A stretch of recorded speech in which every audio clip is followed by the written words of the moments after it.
Das Verhältnis zwischen China und den USA ist angespannt. Neue Strafmaßnahmen aus Peking dürften die Beziehungen nun zusätzlich belasten. Denn im Streit um den Umgang mit der muslimischen Minderheit der Uiguren in Ostturkestan hat Peking neue Sanktionen gegen US-Vertreter verhängt. Betroffen von den neuen Strafmaßnahmen seien die Vorsitzende der US-Kommission für Religionsfreiheit Nadine Manser sowie 3 ihrer Kollegen, sagte der chinesische Außenamtssprecher Zhao Liang.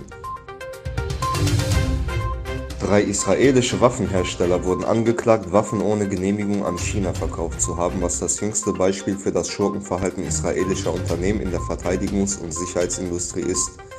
Die 3 sollen Marschflugkörper nach Peking exportiert haben. Die Unternehmen müssen spezifischere und deutlichere Angaben machen, um die Wertpapiergesetze des Bundes einzuhalten, teilte die für die Prüfung von Unternehmensanmeldungen zuständige Einheit der SEC am Montag mit.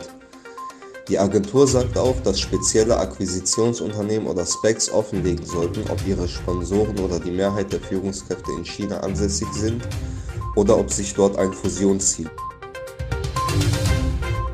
Das Projekt Xi Jinpings, die Religion in China dem Leitbild Chinas anzupassen, wird eingeführt. Somit werden religiöse Praktiken weiter eingeschränkt.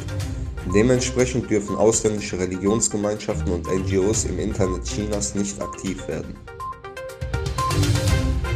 Gedrosselte Erdgaslieferungen aus Russland, zunehmend leere Speicher und immer weiter steigende Preise für Strom und Gas. Die Energiekrise in Europa spitzt sich zu.